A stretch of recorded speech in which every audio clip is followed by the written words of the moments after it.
نبی کے دین پہ مٹنے کی بات کرتے ہو، حسین جیسا کلیجا بالله من الشيطان الرجيم. بسم الله الرحمن الرحيم. كل من عليها فان ويبقى وجه ربك ذو الجلال والإكرام فبأي آلاء ربكما تكذبان يسأله من في السماوات والأرض كل يوم هو في شأن فبأي آلاء ربكما تكذبان سنفرغ لكم أيها الثقلان فبأي آلاء ربكما تكذبان يا معشر الجن والإنس إن استطعتم أن تنفذوا من أقطار السماوات والأرض فانفذوا لا تنفذون إلا بسلطان فبأي آلاء ربكما تكذبان كل من عليها فان روئے زمین پر جو بھی ہے سب کو فنا ہونا ہے، سب کو ختم ہونا ہے، کوئی بھی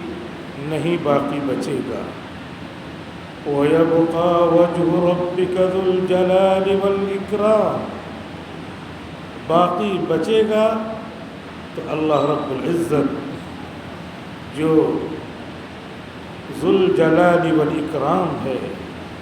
عظمت والا ہے، احسان والا ہے، اسی کی ذات گرامی باقی بچے گی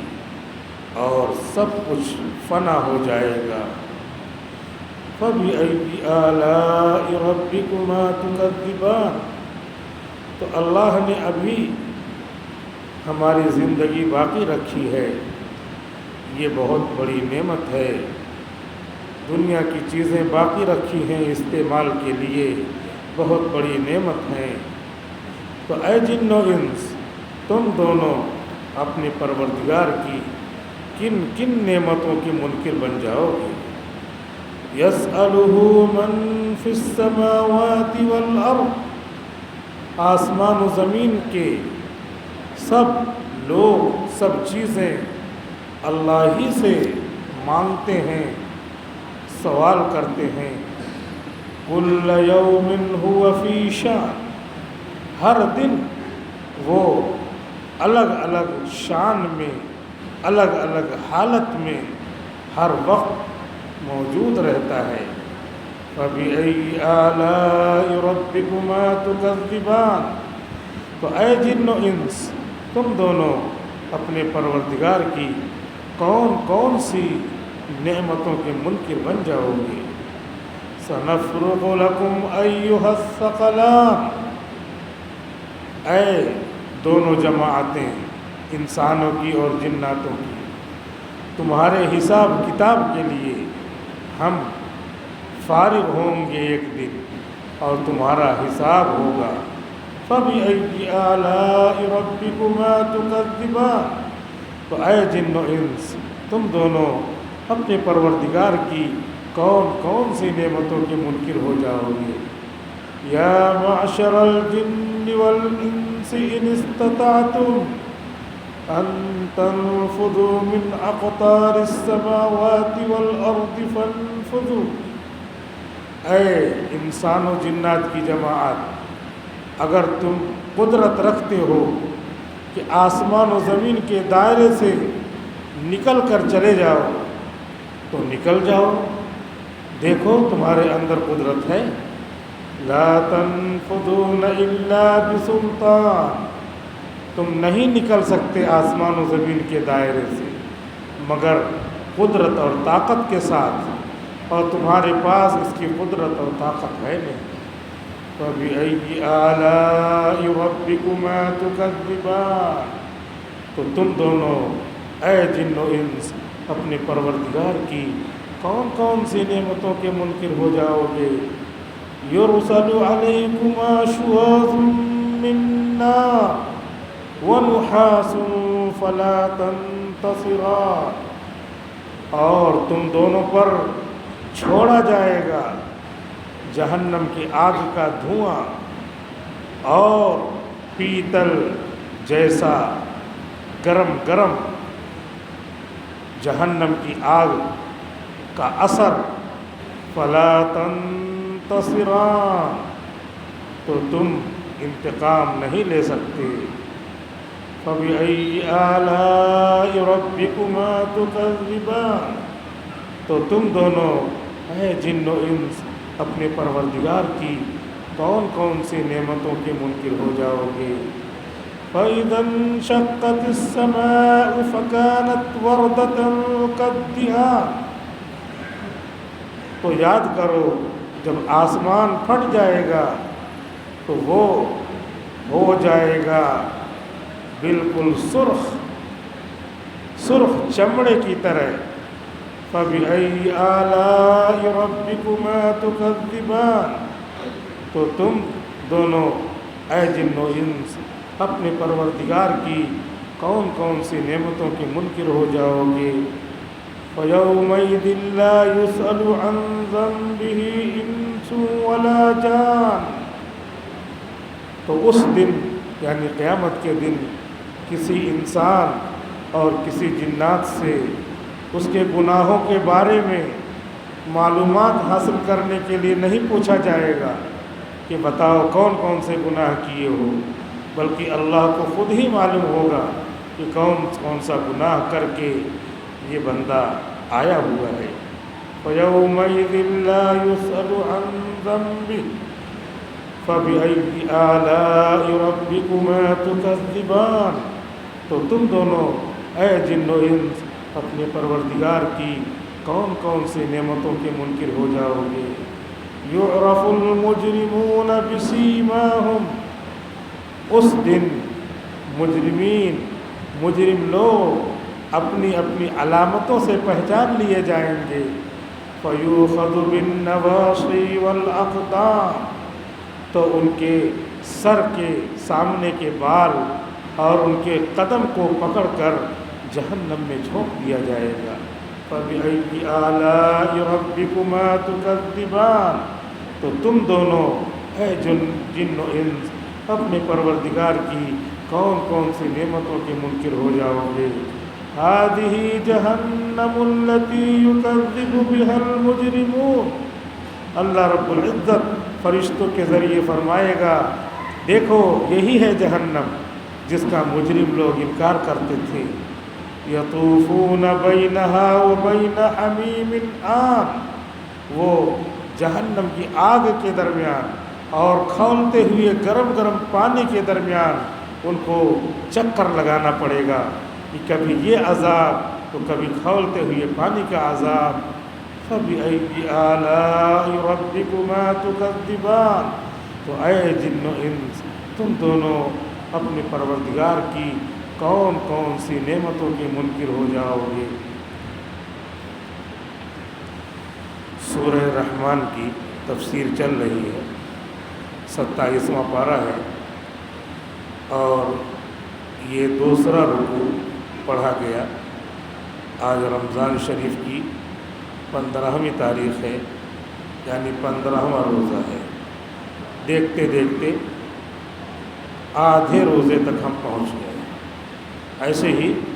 دیکھتے دیکھتے آدمی آدھی زندگی تک پہنچ جاتا ہے، پھر ایسے دیکھتے دیکھتے پوری زندگی تک پہنچ جاتا ہے۔ زندگی کے کتاب کا آخری صفحہ باقی رہتا ہے، اس کی زندگی کا آخری دن باقی رہتا ہے اور اسے پتہ بھی نہیں ہوتا کہ میری زندگی کا آخری دن ہے، اور آدمی کو پتہ نہیں ہوتا کہ میری لاش کے لیے جو کفن کا کپڑا لگنے والا ہے وہ بازار میں بکنے آ چکا ہے، لیکن اس کو پتہ نہیں ہوتا، اور آخری وقت آ جاتا ہے سورہ رحمان کے دوسرے رکوع میں اللہ تعالیٰ یہی فرماتے ہیں کل من علیہا فان، ہر شخص کو، ہر چیز کو فنا کے گھاٹ اترنا ہے، ختم ہونا ہے، مرنا ہے، کوئی چیز بچنے والی نہیں ہے۔ نئی نئی عمارت ہے وہ بھی پرانی ہو جائے گی، ختم ہو جائے گی۔ پرانی عمارتیں دکھ رہی ہیں وہ بھی کبھی نئی تھی، پرانے لوگ دکھ رہے ہیں وہ بھی کبھی نوجوان تھے، نوجوان دکھ رہے ہیں ان کو بھی بڑھاپا آنا ہے، اللہ کا نظام ہے۔ چھوٹے چھوٹے بچے ہیں جو آج جھولے میں جھول رہے ہیں وہ بھی جوان ہوں گے، ان کے مرحلے زندگی کے آئیں گے، وہ بھی بوڑھے ہوں گے۔ اس طرح نوجوان، بچے، بوڑھے شہر خاموشہ میں چلے جائیے، قبرستان میں چلے جائیے، تھوڑا سا ان کی زندگی کے پیچھے جائیے تو آنکھیں اشکبار ہو جاتی ہیں۔ آج ہم جیسے اپنے دونوں پیروں سے چل رہے ہیں، یہ لوگ بھی اپنی زندگی میں چلتے تھے، ان کا بھی کبھی بول بالا تھا، کبھی ان کی بھی شہرت کا طوطی بولتا تھا، اور آج یہ قبروں میں ہے، مٹی کے نیچے ہیں، اور ہم آج ان کے پاس آئے ہوئے ہیں فاتحہ پڑھنے کے لیے۔ اور کبھی ایک دن ایسا آئے گا کہ ہم پر بھی کوئی فاتحہ پڑھنے کے لیے آئے گا، اور آئے گا، یہ فیکٹ ہے، حقیقت ہے، اس کو کوئی انکار نہیں کر سکتا۔ آج الفاظ ہماری زبان سے نکل رہے ہیں، آج سبحان اللہ ہم کہہ لے رہے ہیں، کل ہم ایک سبحان اللہ کہنے کے محتاج ہوں گے۔ روز یہ حقیقت ہم کو یاد دلاتی ہے، ہر دن گزر کے جاتا ہے اور یہ کہتا ہے کہ تمہاری زندگی کا ایک دن کم ہو گیا ہے۔ تم تو یہ سالگرہ منانے لگتے ہو، تم تو اپنی زندگی سوچتے ہو کہ میں 80 سال کا ہو گیا، 50 سال کا ہو گیا، خوشی مناتے ہو، برتھ ڈے مناتے ہو، معلوم نہیں کہ تمہارے آگے تمہاری زندگی کا 1 سال باقی ہے، یا 1 مہینہ باقی ہے، یا 1 ہفتہ باقی ہے، یا 1 دن باقی ہے، یا 1 گھنٹہ باقی ہے۔ آدمی باتیں کرتے کرتے گھر پہنچا نہیں کہ اس کی آخری سانس کا وقت آ گیا۔ لوگ کہتے ہیں کہ ابھی تو ہم لوگ بیٹھے مسجد میں باتیں کر رہے تھے، ابھی تو ہم لوگ گھر پہلی چائے پی رہے تھے، ابھی تو ہم نے ہوٹل میں خوب جو ہے خوش گپیاں کی تھی، یہ کیسے ہو گیا؟ یہ کہتے کہتے ہی یہ ہو جاتا ہے، اور اللہ حقیقت کا اعلان اپنی کتاب میں کر رہا ہے، کل من علیہا فان، زمین پر جو بھی ہے سب کو فنا کے گھاٹ اترنا ہے۔ لہذا آئے لوگوں، زندگی کی جو ساعتیں ہیں، جو لمحے ہیں، جو وقت ہے، اس کی قدر کر لو۔ آج تم کلمہ بھی پڑھ سکتے ہو، آج تم درود شریف بھی پڑھ سکتے ہو، آج تم سبحان اللہ بھی پڑھ سکتے ہو، آج تم لا الہ الا انت سبحانک انی کنت من الظالمین بھی پڑھ سکتے ہو۔ بہت ٹائم تمہارے پاس ہے، تم نے جوڑ کر بھی رکھا ہے، اور عام طور پہ یہی ہوتا ہے کہ 60 سال 70 سال تک جیتا ہے، تو ابھی یہ یاد کر لو، کل نفس ذائقۃ الموت، کل من علیہا فان، اور اپنے ہر لمحے کی قدر کر لو۔ یہ نعمت ہے، جو بھی لمحہ موجود ہے نعمت ہے، جو بھی دوست احباب ملتے ہیں ان کی قدر کر لو سنت کے مطابق، جو بھی رشتہ دار ہیں ان کی قدر کر لو سنت کے مطابق، صلہ رحمی کر لو، عبادت کر لو، کیوں یہ نعمت ہے۔ فبأي آلاء ربكما تكذبان، اللہ نے جو نعمت دی ہے وقت کی، لمحے کی، پھر دوبارہ لوٹنے والی نہیں ہے۔ اور چیزیں سامان تو گیا، دوسرا بازار سے خرید کے لا سکتے ہو، کپڑا دوسرا سلا سکتے ہو، کھانا دوسرا لا سکتے ہو، لیکن زندگی تم خود سے ایک دن اپنی بڑھا لو، ایسا نہیں ہو سکتا۔ باقی رہنے والا اللہ ہے، وَيَبْقَى وَجْهُ رَبِّكَ ذُو الْجَلَالِ وَالْإِكْرَامِ، اللہ کی ذات صرف باقی رہنے والی ہے، سب چیزیں فنا ہونے والی ہیں۔ فَبِأَيِّ آلَاءِ رَبِّكُمَا تُكَذِّبَانِ، سب لوگ اللہ ہی سے سوال کرتے ہیں، دنیا کی جتنی چیزیں ہیں سب اللہ ہی کی عبادت کر رہی ہیں، لیکن فرق ہے انسان اور جنات کی عبادت کا اور دوسری مخلوق کی عبادت کا۔ دوسری تمام مخلوق مجبور ہے اللہ سے مانگنے پر، کہ اللہ سے سوال کرنے پر، اللہ سے اپنی زندگی کے بقا پر، وہ سب کے سب مجبور ہیں، مجبوراً وہ عبادت کر رہے ہیں۔ اور انسان اور جنات کو اختیار دیا گیا ہے، تم چاہو اللہ سے مانگو اور تم چاہو اللہ کی عبادت کرو اور تم چاہو اللہ کی عبادت نہ کرو۔ کتنے مسلمان بندے ہیں جو نماز نہیں پڑھ رہے ہیں، یہ اسی اختیار کی بنیاد پر کہ اللہ نے کہا کہ تم چاہو عبادت کرو چاہے نہ کرو، اختیار دے رکھا ہے۔ تم چاہو روزہ رکھو نہ رکھو، تم چاہو تلاوت کرو نہ کرو، دونوں میں تم کو اختیار ہے۔ دوسری مخلوق اور انسان اور جنات میں یہی فرق ہے۔ سورج مجبور ہے، اس کو روز نکلنا ہے، روز ڈوبنا ہے۔ ہوا مجبور ہے، اس کو چلنا ہے، جب اللہ چلائے، اس کو رکنا ہے جب اللہ روکے۔ درخت مجبور ہے، کتنی دھوپ ہو رہی ہے لیکن درخت کے پتے مجبور ہیں، ان کو وہیں کھڑا ہونا ہے، کھڑے رہنا ہے، اور اسی کھڑے ہونے کی حالت میں ان کی عبادت ہے۔ وہی اللہ کے حکم کا، اللہ کا حکم ہے کھڑے رہو، کھڑے ہیں،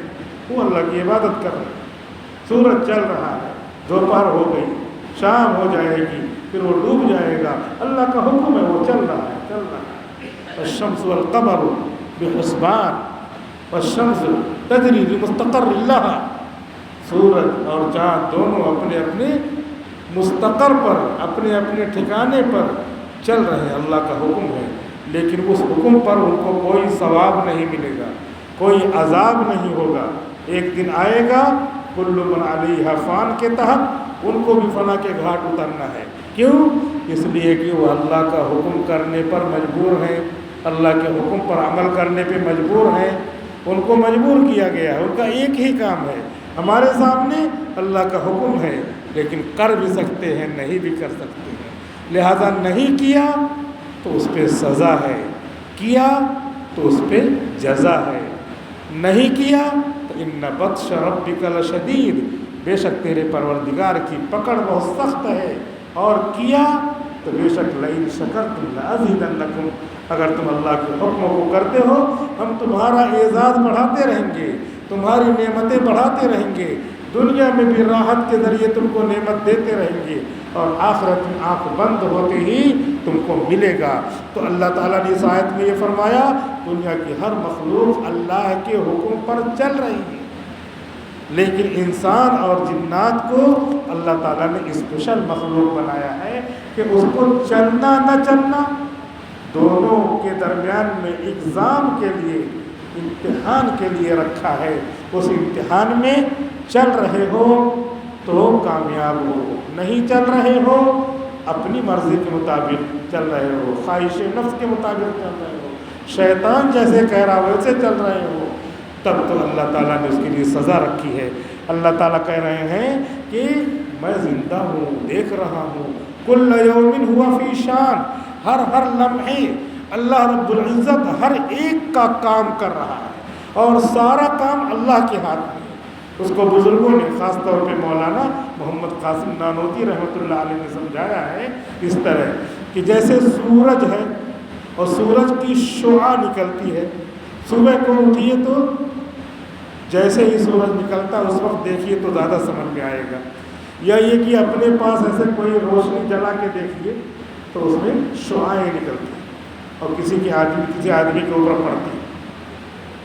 تو اس میں کروڑوں اربوں شعاعیں ہیں، سورج میں کروڑوں اربوں شعاعیں ہیں۔ جو آدمی سامنے ہے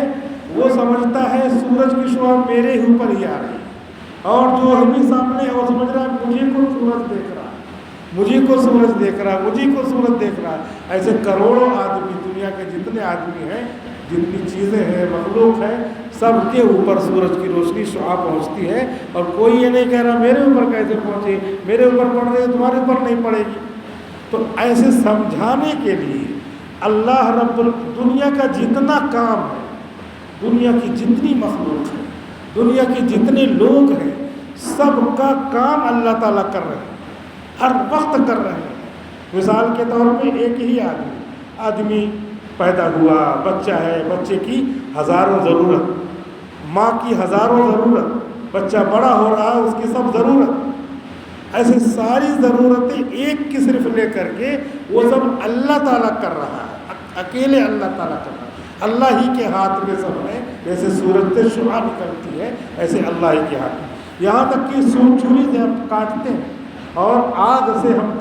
جو ہے آگ گرم رہتی جلاتے ہیں، اس کے بعد کھانا پکاتے ہیں، تو گرمی اور اس کے کاٹنے کی طاقت وہ دونوں اللہ کے پاس ہے، اس میں کچھ ہے ہی نہیں، اس میں کچھ نہیں ہے۔ جب ہم کاٹتے ہیں ایسے تو اس وقت اللہ تعالیٰ اس میں کاٹنے کی طاقت لاتے ہیں۔ جیسے یہ سمجھیے کہ جیسے کوئی پائپ ہو اور پائپ میں پانی نکال رہے ہیں، ایسے کھول رہے ہیں، پانی جیسے اس میں نہیں ہے، اوپر سے پانی آتا ہے، وہاں سے کھولا تو پانی آیا، اور پانی آیا پھر ہمارے ہاتھ پہ گر رہا ہے۔ ایسے چھری میں جو کاٹنے کی ایک صفت ہے، طاقت ہے، وہ اللہ کے پاس ہے، وہاں سے جب کھلے گا تب طاقت یہاں آئے گی۔ یہ اس آیت کا مطلب ہے، کسی چیز میں کچھ ہے ہی نہیں، یہی عقیدہ ہم کو رکھنا ہے۔ اور اللہ جب حکم دیتے ہیں تب جو ہے، اور اللہ کا حکم ہر وقت چلتا رہتا ہے۔ اسی وقت دیکھیے ہزاروں چھریاں چل رہی ہوں گی، کوئی کچھ کاٹ رہا ہوگا، کوئی رسی کاٹ رہا ہوگا، کوئی جو ہے اور کوئی چیز کاٹ رہا ہوگا، کوئی گوشت بنا رہا ہوگا، کوئی اور چیزیں کاٹ رہا ہوگا، تو وہ کاٹنے کی جو طاقت ہے وہ اللہ نے اپنے ہاتھ میں رکھی ہے۔ جیسے سورج میں سے شعاع، اور جیسے پانی پائپ میں نہیں آ رہا ہے، اللہ نہ دے تو اس میں کاٹنے کی طاقت نہیں پیدا ہوگی، آگ میں جو ہے وہ جلانے کی طاقت نہیں پیدا ہوگی۔ اسی وجہ سے ابراہیم علیہ السلام کو جب آگ میں ڈالا گیا تھا تو آگ میں جلانے والی اللہ کے ہاتھ میں وہ صفت ہے،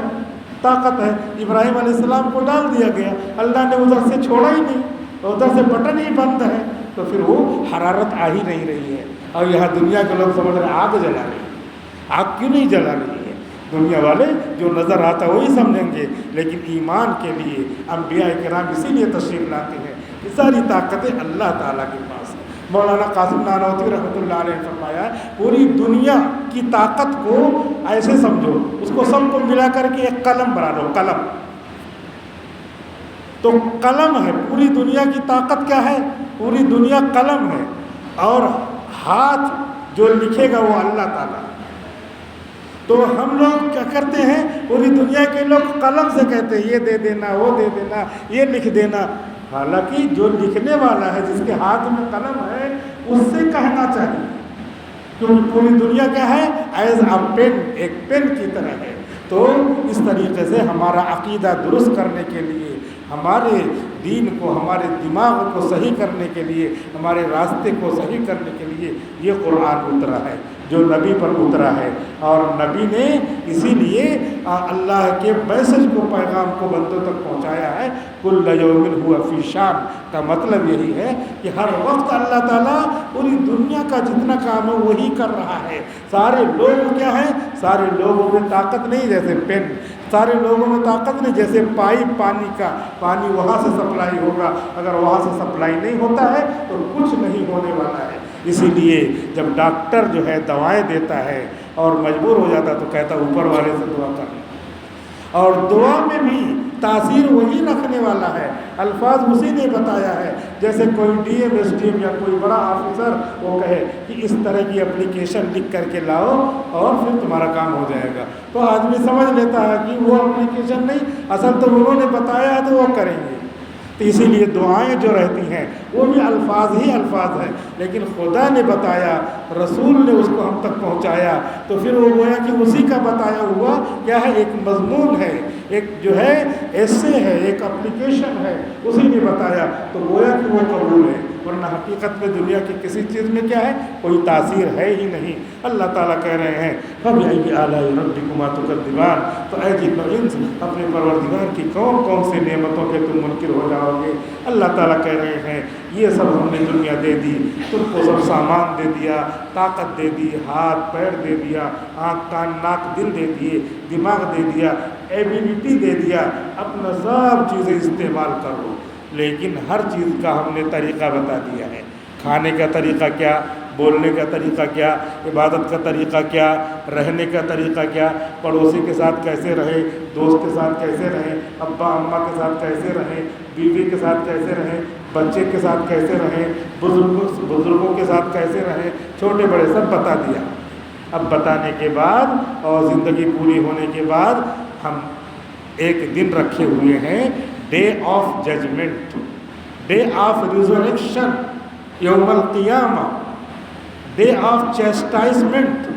قیامت کا دن، عذاب کا دن، حساب کا دن ہم نے رکھا ہے۔ سنفرغ لکم ایھا الثقلان، اے انسان اور جنات، اس دن کو ہم لا رہے ہیں۔ ہم فارغ ہو کر کے، اللہ تو ہر وقت مشغول ہے، فارغ کیا، فارغ ہونا مشغول ہونا ہے تو انسانوں کی صفت ہے، لیکن انسانوں کو سمجھانے کے لیے کہا وہ دن ہم لا رہے ہیں، اس دن سب کا حساب ہوگا۔ ابھی سب اپنے آپ کو مختار کل کہہ لو کہ میں جو چاہوں کروں، میں جیسے چاہوں ویسے رہوں، چاہے تو سجدہ کروں نہ کروں، چاہے تو کسی اور کے سامنے سجدہ کروں، چاہے تو کسی اور کے سامنے پیشانی ٹیکوں،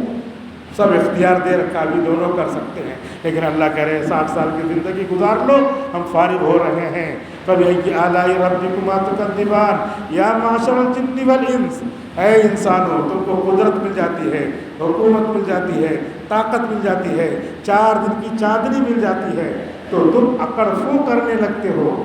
آگ موندنے لگتے ہو، جیسے معلوم ہوتا ہے کہ تمہارا کوئی ثانی نہیں ہے۔ اللہ تعالیٰ سمجھانے کے لیے کہتے ہیں کہ میں نے آسمان بنایا، میں نے زمین بنائی،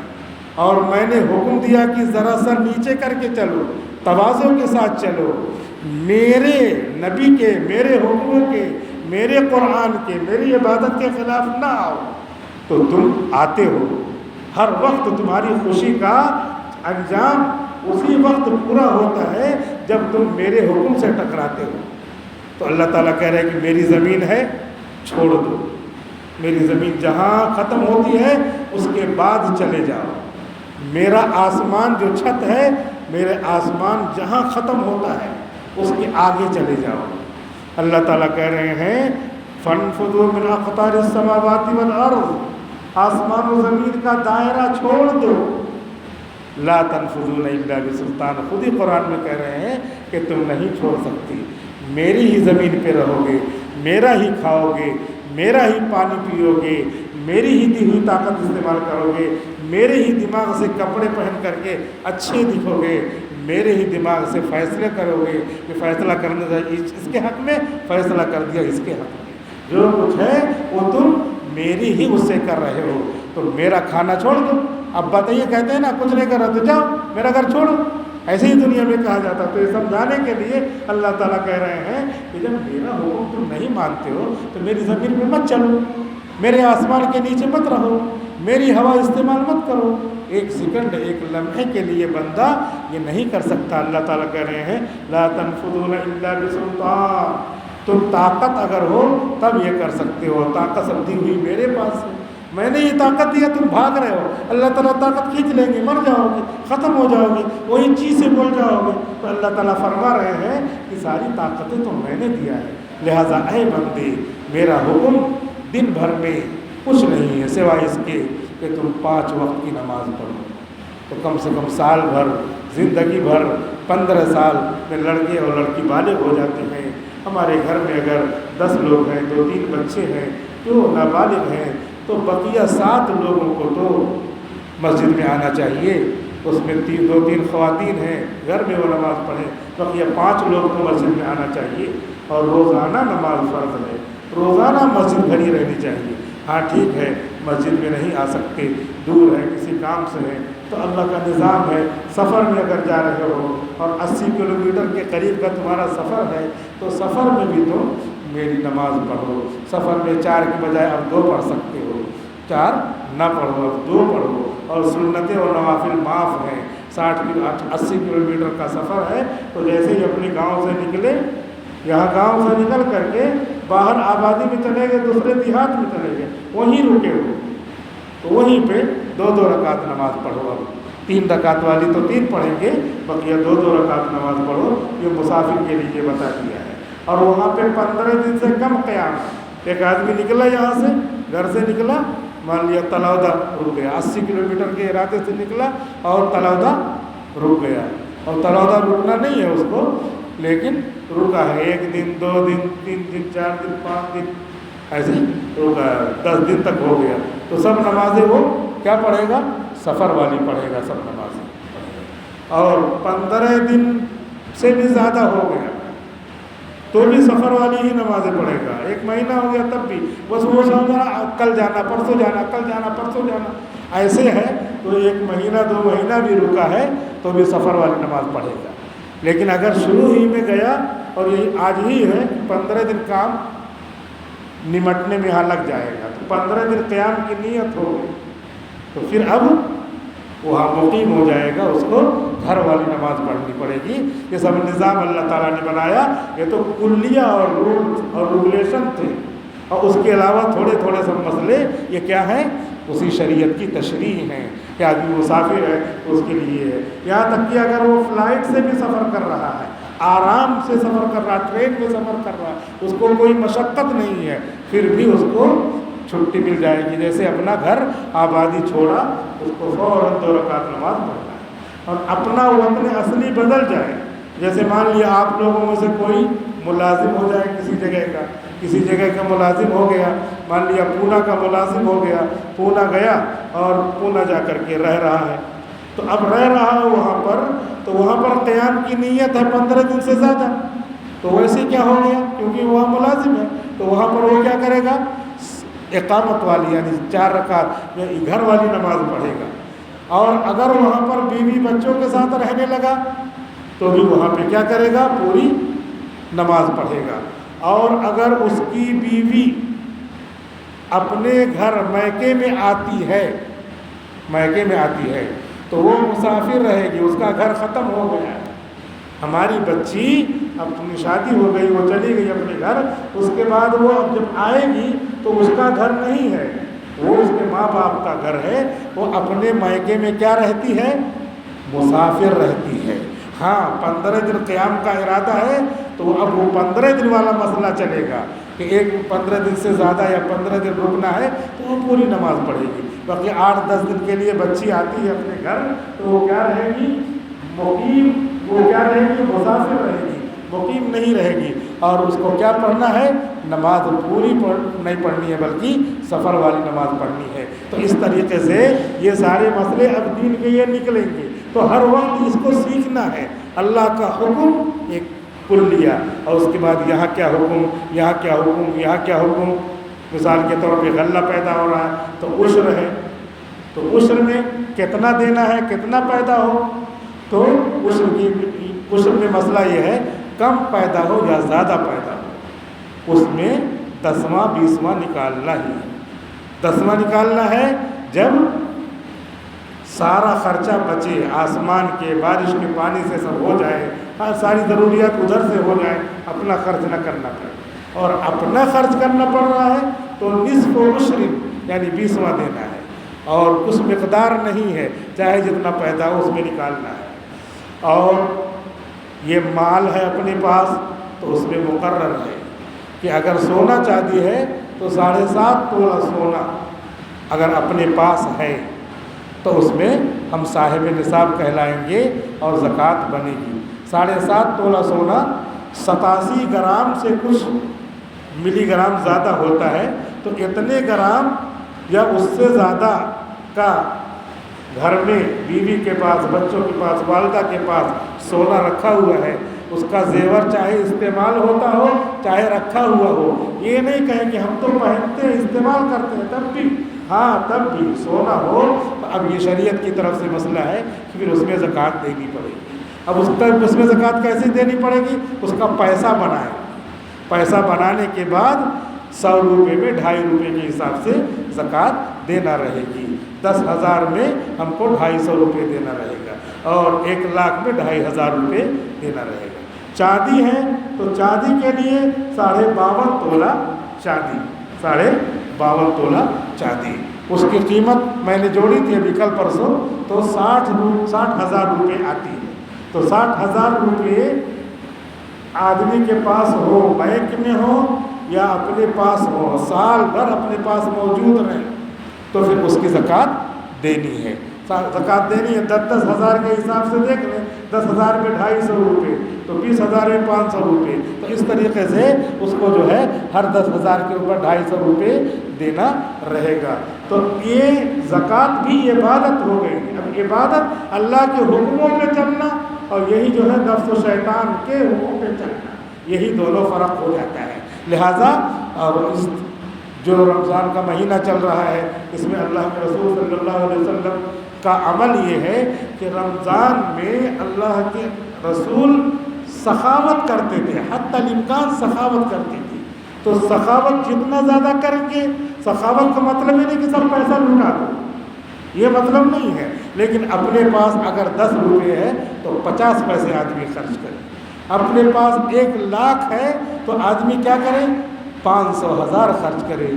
100 روپیہ 200 روپیہ 5، یعنی جتنا افورڈ کر سکے، آسانی سے برداشت کر سکے اتنا، یہ نہیں کہ قلاش ہو جانا ہے۔ اس کی ہو سکتا ہے ایک آدمی کے پاس 500 روپے ہے اور وہ صرف 10 روپیہ خرچ کر رہا ہے اپنے حساب سے، اور بقیہ خرچ میں لگے گا، تو ہو سکتا ہے 1 لاکھ کے مقابل میں جو آدمی 100 روپیہ خرچ کر رہا ہے اور یہ 10 روپیہ، اور دونوں برابر ہو جائے، کیونکہ اصل دل کے تکلیف کو کہ کتنا زیادہ اللہ کی طرف وہ مائل ہے، اس کا 10 روپیہ خرچ کرنا اور اس کا 100 روپیہ خرچ کرنا، اس کی موجودگی میں جو دل کی کیفیت ہوتی ہے، اسی کیفیت کے اوپر اللہ رب العزت کو سوال دینا ہے۔ اس وجہ سے ہر آدمی اپنے اپنے دل کو ٹٹول لے اور دیکھ لے، اور اس کے اعتبار سے یہ رمضان کا مہینہ چل رہا، سال میں 1 بار زکوٰۃ دینی ہوتی ہے، آدمی جوڑ کر کے دے دے۔ اگر مان لیا کسی نے زکوٰۃ نہیں دیا ہے، تو جیسے مان لیا کسی نے 15 سال کے بعد نمازیں نہیں پڑھی ہیں تو نمازوں کی قضا ہوتی ہے، قضاء عمری، ایسے زکوٰۃ کی بھی قضا ہوتی ہے، ایسے زکوٰۃ کی بھی قضا ہوتی ہے۔ تو اب وہ زکوٰۃ کی قضا ہے، مان لیا 10 سال سے زکوٰۃ نہیں دے رہا ہے، تو اپنے پاس آج مان لیا 1 لاکھ روپے ہے، مان لیا تاکہ حساب سمجھ میں آئے، 1 لاکھ روپے میں اس نے اس سال کی زکوٰۃ دے دیا، کتنا؟ اس سال کی اس نے زکوٰۃ دے دیا 2500، تو 2500 مائنس کرنے کے بعد جو مال اب بچا ہے، جو مال اب بچا ہے، اتنے میں گزشتہ سال کی 1 سال کی زکوٰۃ دیں گے، تو اب 2500 میں کچھ کم ہو جائے گا۔ اب 2500 میں 2500 کی زکوٰۃ اب نہیں لازم ہوگی، اب 2000 مان لیتے ہیں۔ اس کے بعد اب یہ 2000 کیا اور 2500 نکالا، یعنی مان لیا 5000 نکال دیا، تو اب 95000 میں گزشتہ اور سالوں میں اگر آپ کو انفال دینا ہے تو اب 95000 میں کر کے، کیونکہ یہ سب تو زکوٰۃ دے دیا گیا، یعنی ہر مرتبہ 1 لاکھ کی زکوٰۃ نکالا گیا۔ ایسا نہیں جتنا نکل گیا وہ تو اب غریبوں کا ہو گیا، آپ لکھ لیجئے، بھلے سے دیا نہیں ہے، لکھ کر کے کنارے کر لیجئے، اور اس کے بعد جوڑتے رہیے، ابھی 1-2 سال کی زکوٰۃ دے دیجیے، پھر اگلے سال دیکھیں گے، کیونکہ ایک بار کی اب اللہ نے توفیق دیا ہے سمجھ کی، تو ابھی دیتے، اور ارادہ کرنے کہ انشاءاللہ گزشتہ مالوں کی زکوٰۃ بھی مجھے دینا ہے۔ ارادے کے اوپر بعد میں توفیق نہیں ہوئی تو اللہ تعالیٰ معاف کر دیں گے، کبھی انتقال ہو گیا، دنیا سے کوئی چلا گیا، لیکن ابھی نیت ہو گئی، کیونکہ نیت کے اوپر ہم نے آپ کو بخاری شریف کی حدیث سنایا ہے کہ وہ بندہ جو کسی نیک کام کا ارادہ کر لے تو ارادہ کرتے ہی 1 نیکی مل جاتی ہے، اور جب اس نیک کام کو کرے تو 10 نیکی ملتی ہے۔ تو ہم نے اب اس پر جو ہے مسئلہ مستنبط کر کے بتلایا کہ دین میں جتنی نیکی ہے، کروڑوں اربوں نیکی ہے، بندہ مسلم کو چاہیے کہ ابھی ارادہ کر لے کہ سب کروں، کروڑوں اربوں نیکی ایسے آ گئی، اور اس کے بعد جب موقع آئے گا، جب کرے گا تو وہ 1 کو 10 سے اللہ تعالیٰ دیں گے۔ لہٰذا بندے کو سوچنے میں کیا جاتا ہے، سوچنے میں تو مال نہیں جائے گا، آدمی سوچ رہا نہیں اب تو مولانا نے بتلا دیا کہ 1 کروڑ کی مجھ کو زکوٰۃ نکالنی ہے، کب سے نہیں نکال رہا ہوں، تو اب کیا ہوگا، مال سوچتے ہی نہیں چلا جائے گا، لیکن اللہ کیا سوچتے ہی ثواب مل جائے گا۔ تو کتنی اچھی بات ہے کہ آدمی سوچ لے گزشتہ پیوستہ جتنے بھی میرے نیک کام چھوٹے ہیں سب میں کروں گا، اور دعا مانگے اللہ توفیق دے، دل کو تیار کر دے۔ تو اس طرح بندہ تیار ہو جائے تو صرف تیار ہونے اور ارادہ کرنے میں اللہ تعالیٰ نیکی دیتے ہیں۔ کروڑوں نیکیوں کا ارادہ کیا، کروڑوں نیکی بغیر کیے موجود، اور جب کر لے گا تو 10 کے حساب سے اللہ تعالیٰ 1 نیکی کا ثواب دیں گے۔ بہرحال اللہ رب العزت ہم کو تسلی بھی دیتے ہیں، اللہ رب العزت ہم کو شوق بھی دیتے ہیں، اور ہم کو ڈراتے بھی ہیں، اور ہونا وہی ہے جو اللہ کا حکم ہے۔ اللہ رب العزت نے کہا کہا اگر ڈر جاتے ہو تو بہت اچھا، دنیا میں ایک کام کر لو، نہیں تو ایسے میدان محشر میں جب حساب ہوگا اس کے بعد جہنم میں جانا ہوگا تو جہنم دکھے گی، اور اس وقت اللہ کا فرشتہ اعلان کرے گا ہذہ جہنم، دس از دا ہیل، یہی ہے جہنم، التی یکذب بها المجرمون، جس کا مجرم لوگ انکار کرتے تھے، دیکھو دکھ رہی ہے کہ نہیں دکھ رہی، اور اس کے بعد لے جا کر کے جہنم میں ڈال دیں گے، فرشتے اس کو کھینچیں گے، اب پیر پکڑ کے کھینچیں گے، نہیں جائے گا، ظاہر سی بات ہے جیسے دنیا میں ہوتا ہے کسی کو کہیں ڈالنا ہو تو اپنی طاقت بھر کیا کرے گا، نہیں جائے گا، جہنم میں نہیں جانا چاہے گا، ایک فرشتہ اور آئے گا وہ پکڑ کے کھینچے گا، نہیں جائے گا، اس کے بعد کیسے بھی گھسیٹتے گھسیٹتے اس کو جہنم کے قریب لائیں گے، پھر بالکل جانے کے لیے تیار نہیں ہوگا، تو قرآن شریف میں ہے فَيُؤْخَذُ بِالنَّوَاصِي وَالْأَقْدَامِ، تو اس کا یہ پیشانی کا بال، سامنے کا بال اور پیر پکڑ کر کے وہ فرشتے پکڑ کر کے اس کو جھونک دیں گے جہنم میں، یہ دیکھو آیت موجود ہے فَيُؤْخَذُ بِالنَّوَاصِي وَالْأَقْدَامِ، تو اس کے پیشانی کے بال کو اور پیروں کو پکڑ کر کے جہنم میں ڈھکیل دیا جائے گا۔ اللہ تعالیٰ اس پر کہہ رہے ہیں فَبِأَيِّ آلَاءِ رَبِّكُمَا تُكَذِّبَانِ، اللہ نے آنے والی مصیبت کو پہلے سے بتا دیا، تو یہ کتنی بڑی نعمت ہے، ادھر سے نہیں جانا، روڈ ہے خراب ہے، ادھر سے نہیں جانا، وہاں پہ فتنہ فساد ہے، اللہ نے بتا دیا تمہاری زندگی کے روڈ میں یہ آنے والا ہے، پہلے میں بتا دے رہا ہوں، مجھ سے زیادہ جاننے والا کوئی نہیں ہے، اللہ تعالیٰ کہہ رہے یہ نعمت نہیں ہے، فَبِأَيِّ آلَاءِ رَبِّكُمَا تُكَذِّبَانِ، اسی لیے کہا تو اے جن و انس اپنے رب کی کون کون سی نعمتوں کے منکر ہو جاؤ گے۔ دعا کرتے ہیں اللہ رب العزت اپنے تمام احکام پر عمل کرنے کی توفیق عطا فرمائے، آمین، وآخر دعوانا الحمدللہ رب العالمین۔